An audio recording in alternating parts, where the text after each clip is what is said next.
നമസ്കാരം. സുകുമാരൻ നായരെ സംഘപരിവാറുകാരെല്ലാം വളഞ്ഞു നിന്ന് തെറി വിളിക്കുകയാണ്. ശബരിമല ആചാര സംരക്ഷണവുമായി ബന്ധപ്പെട്ട് അദ്ദേഹത്തിന് ഇപ്പോൾ യാഥാർത്ഥ്യം ബോധ്യപ്പെട്ടു.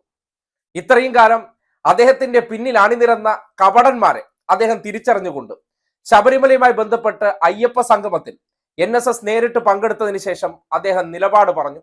ആചാര സംരക്ഷണത്തിന് വേണ്ടി നിലനിന്ന പാർട്ടി ഇടതുപക്ഷമാണ്, ഇടത് സർക്കാരാണ്. RSSും കോൺഗ്രസുകാരും ശബരിമലയ്ക്ക് വേണ്ടി ഒരു ചുക്കും ചെയ്തിട്ടില്ല. യാഥാർത്ഥ്യമല്ലേ? നിങ്ങൾ കഴിഞ്ഞ 10 വർഷത്തിനിടയിൽ എടുത്തു നോക്കൂ. ആചാര സംരക്ഷണമോ അല്ലെങ്കിൽ വിശ്വാസ സംരക്ഷണവുമായി ബന്ധപ്പെട്ട് സുകുമാരൻ നായർ പറഞ്ഞ വാചകം കൃത്യമാണെന്ന് പരിശോധിക്കണമെങ്കിൽ നിങ്ങൾ കഴിഞ്ഞ കോവിഡ് കാലം മാത്രം ഒന്ന് ആലോചിച്ചാൽ മതി. സകലമാന വരുമാനങ്ങളും നിലച്ച സന്ദർഭം, ക്ഷേത്രങ്ങൾ മുഴുവൻ അടഞ്ഞു കിടന്നു. അറിയാലോ, ദേവസ്വം ബോർഡിന്റെ ക്ഷേത്രങ്ങളാണ്. വരുമാനം നിലച്ചു കഴിഞ്ഞാൽ, പ്രത്യേകിച്ച് ശബരിമലയാണ് അവിടുത്തെ ഏറ്റവും പ്രധാനപ്പെട്ട വരുമാന സ്രോതസ്, തിരുവിതാംകൂർ ദേവസ്വം ബോർഡിന്റെ.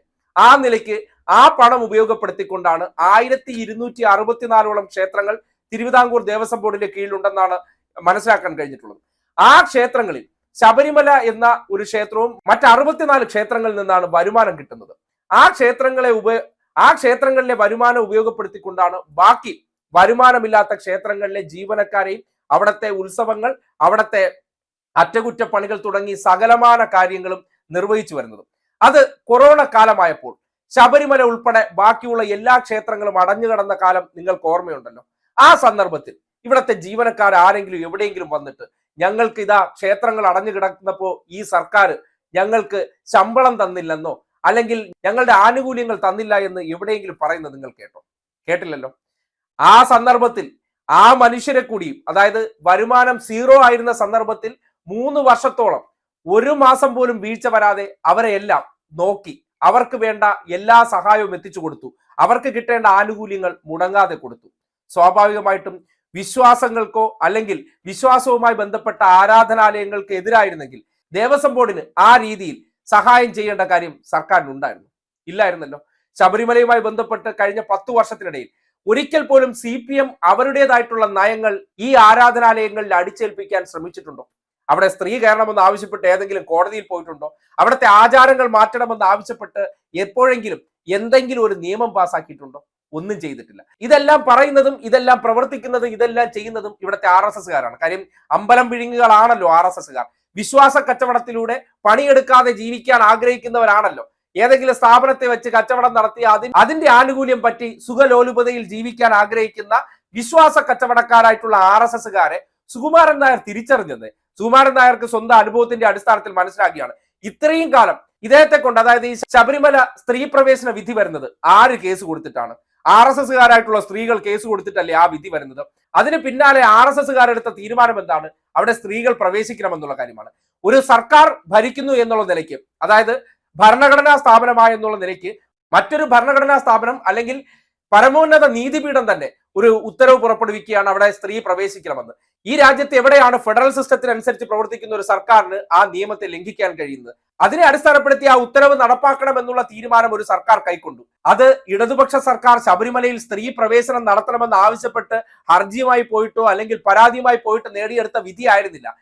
RSSകാർ പോയി നേടിയെടുത്ത വിധിയെ നടപ്പാക്കേണ്ട ഉത്തരവാദിത്തം ഒരു സർക്കാരിന് വന്നതിന്റെ പേരിൽ മാത്രമാണ് അങ്ങനെ ഒരു ഇടപെടൽ അവിടെ നടത്തേണ്ടി വന്നത്.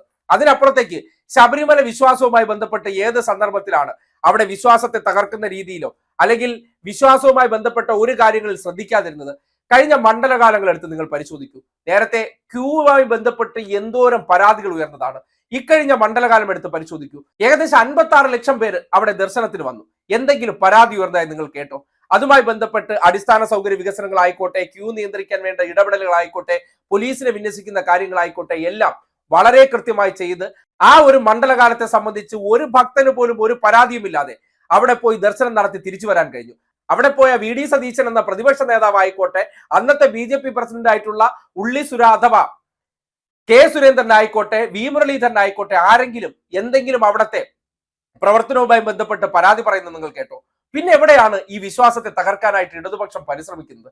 അപ്പോൾ കൃത്യമായിട്ട് കാര്യങ്ങളെ കണ്ട് വിലയിരുത്തിയ സുകുമാരൻ നായർക്ക് ശബരിമലയുമായി ബന്ധപ്പെട്ട വിശ്വാസ പ്രവർത്തനങ്ങൾ, അതുമായി ബന്ധപ്പെട്ട വികസന പ്രവർത്തനങ്ങൾക്ക് അവരെ കൂടി ഭാഗഭാക്കാക്കിക്കൊണ്ട് അതിലൊരു ചർച്ച നടത്താൻ തീരുമാനിക്കുമ്പോൾ അതിന്റെ പുരോഗതിക്ക് വേണ്ടിയാണോ, വിശ്വാസവുമായി ബന്ധപ്പെട്ട മനുഷ്യരെ പങ്കെടുപ്പിക്കുന്ന ആ പോസിറ്റീവ് ചിന്താഗതിയാണോ ഒരു വ്യക്തി മനസ്സിലാക്കേണ്ടത്? ആ പോസിറ്റീവ് ചിന്താഗതി സുകുമാരൻ നായർ മനസ്സിലാക്കിയെന്ന് അദ്ദേഹത്തിന് ആ ശബരിമല വികസനവുമായി ബന്ധപ്പെട്ട് ഒരു കാര്യവും ചെയ്യാത്ത കേന്ദ്ര സർക്കാർ വലിയ വലിയ പ്രഖ്യാപനങ്ങൾ, വലിയ വലിയ വാഗ്ദാനങ്ങളൊക്കെ കൊടുത്തതിന് ശേഷം ഒരു ചുക്കും കഴിഞ്ഞ 11 വർഷമായി അവർ അവിടെ ചെയ്തിട്ടില്ല. പക്ഷേ സംസ്ഥാന സർക്കാർ എത്ര കോടി രൂപയാണ് വർഷാവർഷം അവിടെ ചെലവഴിക്കുന്നത്? അതിനെക്കുറിച്ചൊക്കെ കഴിഞ്ഞ ദിവസം നടന്ന ഈ അയ്യപ്പ സംഗമത്തിൽ മുഖ്യമന്ത്രി കൃത്യമായിട്ട് കണക്കുകൾ വിശദീകരിക്കുന്ന സാഹചര്യമുണ്ടായി. അവർക്കെല്ലാം കാര്യങ്ങൾ ബോധ്യപ്പെട്ടു. വിശ്വാസത്തെ തകർക്കാൻ വേണ്ടി ഒരു ഇഞ്ച് പോലും ഒരു പ്രവർത്തനവും നടത്താത്ത ഇടതുപക്ഷ സർക്കാരിനെ ഇവർ വിശ്വാസികളല്ല എന്ന പേരിൽ മുദ്ര കുത്തിക്കൊണ്ട് ഇവിടത്തെ RSSകാരും അവരെ പിന്തുണയ്ക്കുന്ന കോൺഗ്രസ്സുകാരും ഉണ്ടാക്കുന്ന കള്ളപ്രചരണങ്ങൾ അല്ലെങ്കിൽ വ്യാജ പ്രചരണങ്ങൾക്കപ്പുറം വസ്തുത എന്താണെന്ന് അവർ മനസ്സിലാക്കി. സുകുമാരൻ നായർ അതിനെ അടിസ്ഥാനപ്പെടുത്തി വർഷങ്ങളായി അദ്ദേഹം അനുവർത്തിച്ചു പോന്നിരുന്ന സമദൂര സിദ്ധാന്തത്തെക്കുറിച്ചൊക്കെ ചില പുനരാലോചനകൾ നടത്താൻ തീരുമാനിച്ചതാണ് ചിലരെയൊക്കെ പൊള്ളിച്ചത്. അത് എന്തിന്റെ അടിസ്ഥാനത്തിലാണ്? പിണറായി വിജയൻ ചെന്ന് എന്തെങ്കിലും പറഞ്ഞു മനസ്സിലാക്കിയതിന്റെ അടിസ്ഥാനത്തിലാണോ? അല്ല, ഇടപെടലുകൾ കണ്ട് ബോധ്യപ്പെട്ടതിന്റെ അടിസ്ഥാനത്തിലാണ്. ചിലർ പറയുന്നുണ്ട് ഈ 10 വർഷം ഈ സർക്കാർ അധികാരത്തിൽ ഏറിയതിനു ശേഷം ഇതുവരെ പെരുന്നയിൽ പോയി സുകുമാരൻ നായരെ കണ്ടിട്ടില്ല, അദ്ദേഹത്തുമായി എന്തെങ്കിലും രാഷ്ട്രീയ നീക്കുപോക്ക് പോലും നടത്തിയിട്ടില്ല. എപ്പോഴും ജാതിമത നേതാക്കന്മാരിൽ നിന്ന് അകന്നു നടന്നിട്ടുള്ള പിണറായി വിജയൻ എന്ന മുഖ്യമന്ത്രി പക്ഷേ കോട്ടയത്ത് ഒരു പരിപാടിയിൽ പങ്കെടുക്കാൻ എത്തിയപ്പോൾ സുകുമാരൻ നായർ എന്ന വ്യക്തി അസുഖബാധിതനായി ആശുപത്രിയിൽ ചികിത്സയിലാണെന്ന് അറിഞ്ഞ് അദ്ദേഹത്തിനെതിരെ നിരന്തരം പ്രചരണങ്ങൾ നടത്തിയിരുന്ന ഒരു വ്യക്തിയെ നേരിട്ട് പോയി കണ്ട് ആശ്വസിപ്പിച്ചു. അതുവരെ അദ്ദേഹം കൊണ്ടു നടന്ന ഒരു രാഷ്ട്രീയ നേതാക്കന്മാരും ആ പ്രവൃത്തി ചെയ്തില്ല. അപ്പോൾ ബോധ്യപ്പെട്ടു ഈ ആരോഗ്യമുള്ള കാലഘട്ടത്തിൽ നമ്മളെ കൊണ്ടു നടന്ന് നമ്മളെ കൊണ്ട് ഗുണമുള്ള കാര്യങ്ങൾ ചെയ്യിച്ചതിന് ശേഷം ഈ ചണ്ടി പോലെ വലിച്ചെറിയും. ഏതുപോലെ? ഇപ്പോൾ നമ്മൾ തലസ്ഥാനത്തെ ഒരു കൗൺസിലറെ കൊണ്ട് നടന്ന് അദ്ദേഹത്തിന്റെ ബാങ്കിലുള്ള ഫണ്ടുകൾ മുഴുവൻ അടിച്ചു തീർത്ത് അദ്ദേഹത്തെ കൊലയ്ക്ക് കൊടുത്തതിന് ശേഷം ചണ്ടി പോലെ വലിച്ചെറിഞ്ഞതുപോലെ RSSകാർ ചെയ്യുന്ന പ്രവർത്തനത്തെ കുറിച്ച് തിരിച്ചറിഞ്ഞപ്പോൾ അദ്ദേഹം എന്താണ് ഇടതുപക്ഷ സർക്കാർ വിശ്വാസത്വ മേഖലയ്ക്ക് വേണ്ടി ചെയ്യുന്ന പ്രവർത്തനങ്ങളെ കുറിച്ചും അത് വിശ്വാസികളുമായി ബന്ധപ്പെട്ട് അക്കാര്യത്തിൽ ഒരു കൂടിയാലോചന പോലും നടത്താൻ തയ്യാറാണെന്ന് തിരിച്ചറിയുമ്പോൾ ശരിയായിട്ടുള്ള കാര്യം പറയില്ലേ? അത് പറഞ്ഞതാണ് ഇപ്പോൾ പൊള്ളിച്ചിരിക്കുന്നതും അദ്ദേഹത്തെ വളഞ്ഞിട്ട് തെറി അഭിഷേകം നടത്തിക്കൊണ്ടിരിക്കുന്നതും. സുകുമാരൻ നായരെ നേരത്തെ എടുത്ത നിലപാടുകളുടെ പേരിൽ വിമർശിച്ചിട്ടുള്ള ഒരു വ്യക്തി കൂടി തന്നെയാണ്.